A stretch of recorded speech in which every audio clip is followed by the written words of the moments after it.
Welcome back. So I'm going to take us through some of the types of cervical cancer screening methods.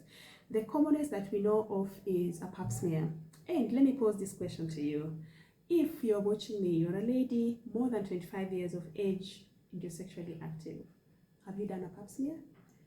And if you have done a pap smear, when was the last time you did it and how was it? And if you have not, why? Why haven't you done this important test and, life-saving test? Okay? Ask yourself that question and ponder on it. But one of the common reasons that women say is that, oh, it's a painful procedure. I just want to say that it is not. It's a bit uncomfortable, yes, but it's not painful. It doesn't involve any cutting. So you're not going to cut your cervix or cut anywhere. There is no cutting involved.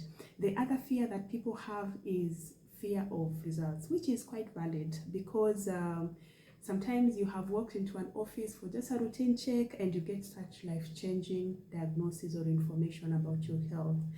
And that is it's a legit fear, right? Yeah. But the good thing about pap smear or screening, a cervical cancer screening, is that when you have just walked in for a routine screening, you don't have any symptoms. Most likely, even if you have abnormal cells that are terrible, or even if you have cervical cancer, it is probably at a very, very early stage, and therefore you stand a chance of saving your life, fully 100% recovery. So that, I would say, is not so bad news compared to someone who has come in or they have waited for their symptoms to come before they walk in for help, So those are some of the reasons why some people have not done a pap smear. I wonder what your reason is. Okay, so I'll start with a pap smear. So when we do a pap smear in the doctor's office, what happens? We use this thing, it's called a speculum, right?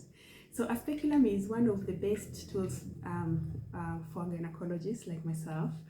What we do is we lubricate it. We just apply some bit of KY jelly on it so that it's easy to insert.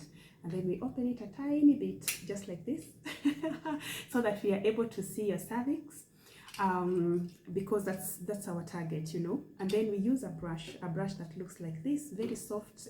It's not rough at all.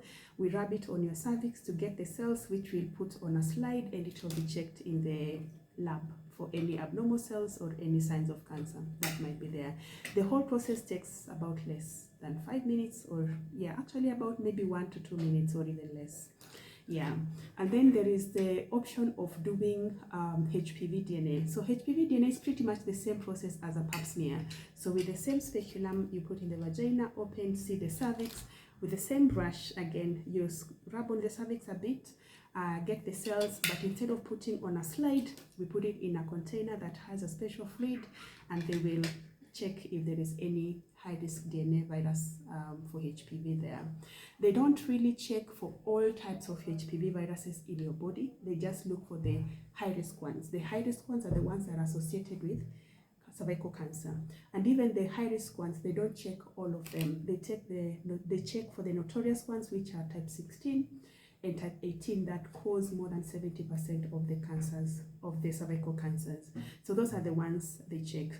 And therefore, even if your test comes back as normal, it doesn't mean that, oh, now I'm good, I don't have any of this HPV virus in my body, I'm good to go. No, continue doing the screening, because there's still a chance that you might have the other types of HPV virus, which may still end up leading to cervical cancer.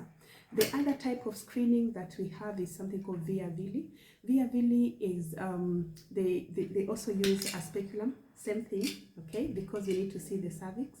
And then we use a special fluid or solution called acetic acid and glucose iodine that we apply on your cervix. Because of the characteristic of the cervix, the cells, they will stain in a certain way that we expect. And therefore, if there is any deviation from our expectation in terms of the staining that happens, it may imply that probably they are abnormal cells or cancer cells, and therefore we take a biopsy and we check it in the lab to confirm what kind of changes are there. Is there cancer? Is there not cancer? If it's abnormal cells, what kind of changes are there? Okay, so those are the types of screening methods that we have. Sometimes you may do together the pap smear and the HPV DNA testing, what we call co-testing. So that is the fourth type.